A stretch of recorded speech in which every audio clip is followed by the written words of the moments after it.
This week on Hermitcraft. No, man. Mumbo, are you fine? Are you good? I thought it might help us slide through the water. Okay, look, I found a way in. Why do those wolves look a little bit angry? There is a little... Whoa! Oh my god, the armor stand came to life! What the heck? Dogs, and there's run. dogs! Shoot something! Dogs. I'm dead! I'm dead like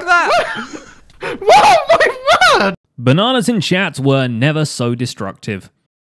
Welcome to the Hermitcraft Recap. My name is Pixelriffs, our writer is ZoyXP, and after the first skirmish last week, we expected some sort of calm period where both sides took a little time out to think about what they'd done. And boy, are we wrong about our predictions sometimes. This week brought us espionage, infiltration, face-to-fist combat, llama paratroopers, and a full-scale model of the Parthenon. Has anyone got some spare chill? Because the hermits seem to have none. Joe, you crazy fool, building giant, whatever this thing's called. On top of that, we have not one but two hermits returning to the server. Good Times with Scar, having recovered from a recent illness, and Rendog back from a vacation. Needless to say, both of them have next to no understanding of what's going on. If only there was some sort of a, you know what, let's just take a look at all the events and mishaps that occurred on the Hermitcraft server this week. Starting with Good Times with Scar and his short retrospective on his season so far. Scar's return to the server is marked by a look at all the builds and projects he's accomplished throughout the previous 26 weeks, be it a gorgeous shop, a daring volcanic base, or a commission he did for Mumbo that one time. The war zone leaves him a bit confused at first, but other than that you don't really see any growing pains, and really not that much has changed outside of everything being on fire. You know, I've been really out of it the last couple of weeks, but I do know there's been a bit of a kerfuffle going on the server, and this must be it. Rendog, on the other hand, will happily throw himself into the burning ring of fire as long as he gets to balance that with a nice long dip outside the train station and to continue tinkering with his railway lines.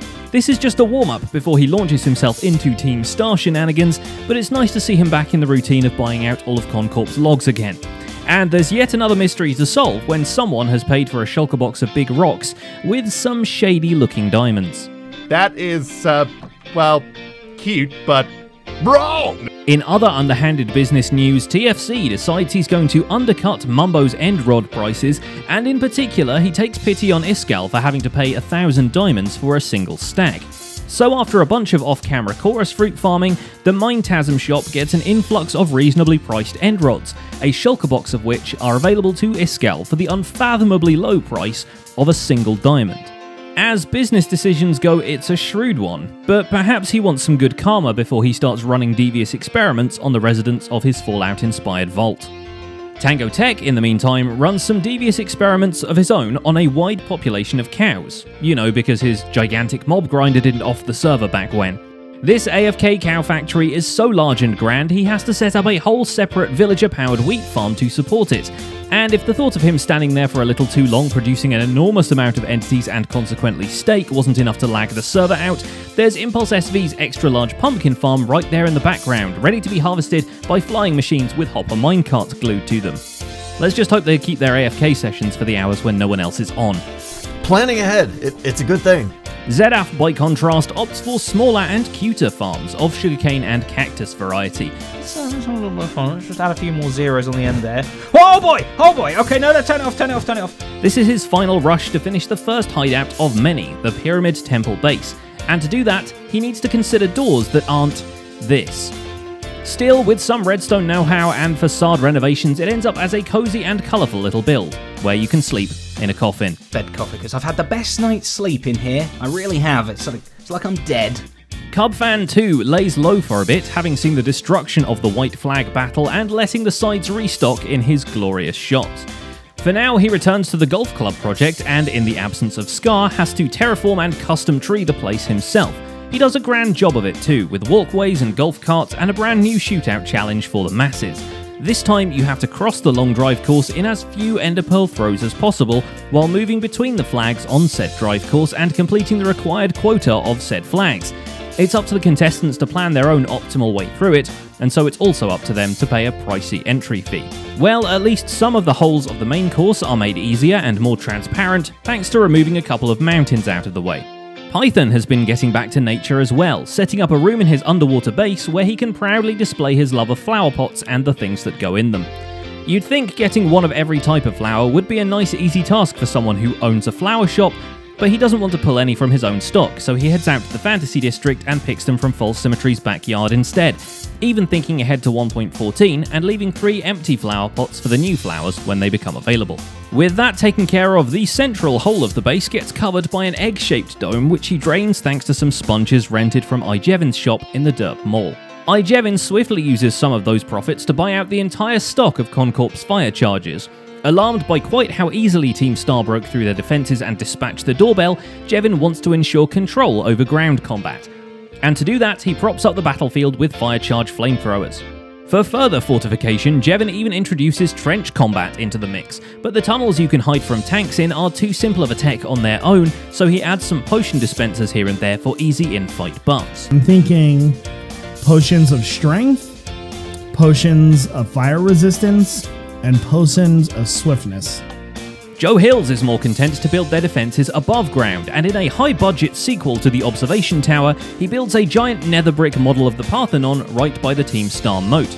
Needless to say, this isn't the most conventional form of warfare, but neither is inviting PAX South attendees to use his account to cross the moat and place some signs taunting the G Team's opponents.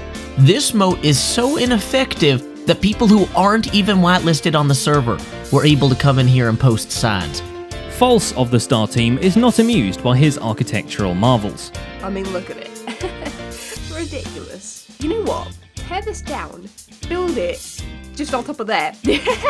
With G Team creeping closer and closer to their homestead, False and Azuma both work on trapping the innards of the Star basement, at this point kind of anticipating a break-in. For False, this means a rare and sneaky redstone, easy especially because it only really needs to go off once. Even finding these redstone traps quickly becomes a challenge because some of the many fake rooms of the Hogwartsy stairways are now connected to a labyrinth network of roundabouts and dead ends, while the others become fake rooms and decorative lures for the enemy. Azuma in particular builds an entire treasury just to act as a sideshow for a tripwire. An unsuspecting visitor will find themselves unsuspecting a lava trap, a sudden flamethrower, and a bunch of TNT dropping on their head. But even if they do notice the barely visible string on the floor and disable it with some shears, the sneaky redstone still will cause the trap to go off, which is exactly the opposite of the way this is supposed to go with tripwire. Further down in the armory, Impulse adds another armor stand swapper now that Rendog is back from his travels, and not because he totally forgot Ren was on the team the first time around. So we got everybody, including Mumbo, even though he's, you know, I don't know. I'm assuming he's on our team sometimes. Outside of the main fort, he focuses on defending the Ghast Tower, which was basically open for tourists up until this point. He adds arrow-activated bridges to the slim front entrances and a 3x3 piston door around the back, activated by a hidden trigger which should hopefully stop G Team from realizing it's the same piston door Iskel has built throughout their base. Now confident in their security, Team Star sets off to test the security of their enemies, and this is where we hit the second skirmish of the war. Yes, already.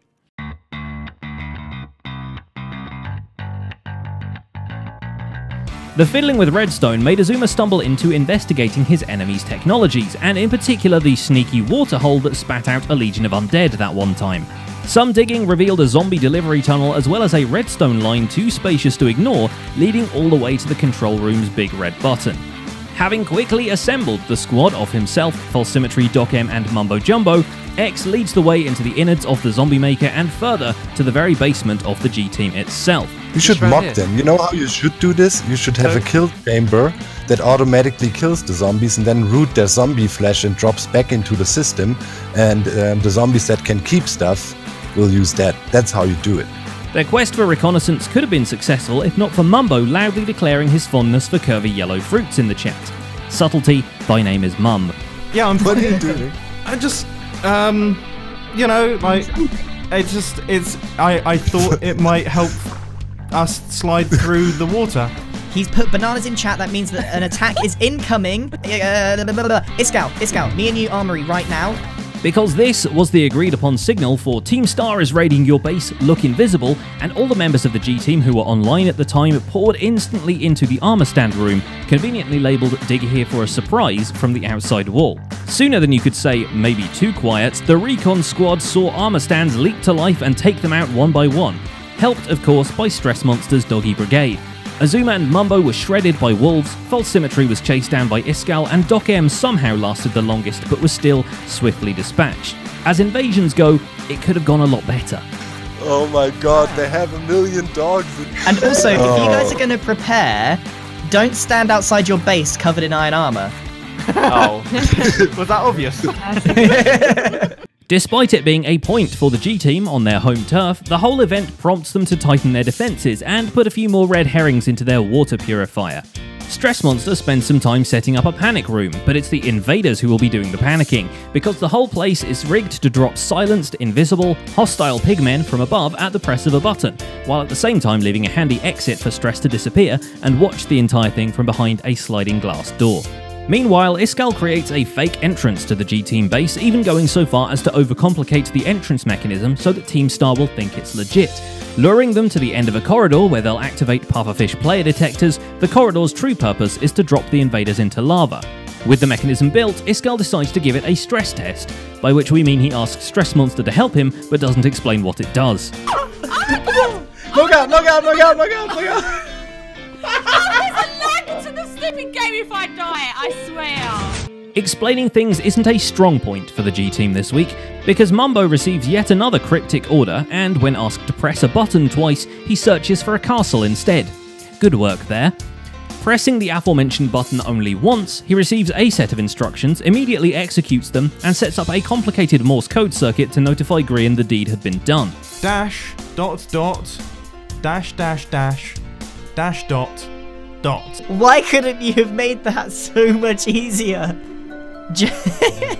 We've wasted about an hour of each other's time to say done.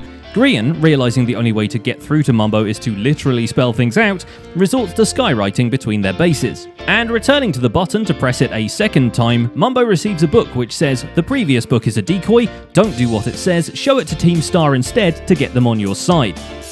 I can't believe I'm not even trying. This is me trying my best. After blowing up the sign in the sky and a quick meeting with an exasperated Grian, Mumbo shows the decoy book to Rendog, the only person on the server more confused than he is. I have no idea what this means. At least he's got a villager breeder he can retire to when all the moling gets too much for him. Taking matters into his own hands, and because killer fish are easier to direct than Mumbo, Grian attempts to feed Team Star some of their own medicine. Thanks to the Guardian laser turrets not having much of a range, he is able to hijack the fish, which are technically still stuck in a minecart, and send them up to Team Star's own roof. Able, however, does not mean capable, because most of the fish gladly derail themselves and are sent flying right into Starfort's moat, as if that thing wasn't already hard to cross. The Guardians that do make it to the tower are later shrugged off by False, Doc, and Azuma. You missed. It took too long. Are you going to hit me? Oh, no, you've gone too far away. Oh, no. Are you going to hit me again? Come on now. One last chance. I'm going to stand still for you. Come on. Oh, you were so close yet so far. What a shame. And finally, Doc M continues his efforts to blow things up in the name of Team Star, perhaps encouraged by evidence from Cubfan which proved his first ballistic creeper actually hit a G-Team target. Mr. Cubfan himself provided me with a very nice screenshot, so check it out. His latest invention is a series of TNT cannons on top of the Ghast Castle, firing TNT in a flying V formation that explodes right before contact with the terrain. But not content with throwing explosives and explosive mobs into orbit, when a llama gets into the launcher, Doc seizes the opportunity to become the first llama jockey in space, and discovers it gets him within range of slow falling down to the G-Team's roof. Who needs Elytra anyway? Try to get off and float over. Oh, yeah. Look at that. That is... We're infiltrating them. Oh my god, this is the best. Doc isn't done there, setting up two new surprises for invaders to the Starfort. One is an Indiana Jones-inspired trap, which crushes the opponents from both sides, and the other is an armor stand jump scare in which a trident-wielding Muppet of Mumbo launches itself from a nearby alcove, then presumably terrifies them with how bad it is at reading instructions. And that's just about it for this week's recap, except to declare war on someone's comments section. This week, since he's finally made his return to the server, we're going to ask you to head to Good Times with Scar's latest video and leave a comment saying welcome back, but remember, you're still it. The link to that video will be in the iCards and in the video description, and if you want to check out some more Minecraft, Zloy and I played a Skyblock map called Cobble Clicker. You can watch that in this week's End Screen Theatre. Don't forget to leave a like while you're still here and subscribe so you won't miss future recaps. Thanks for watching, and we'll see you next week.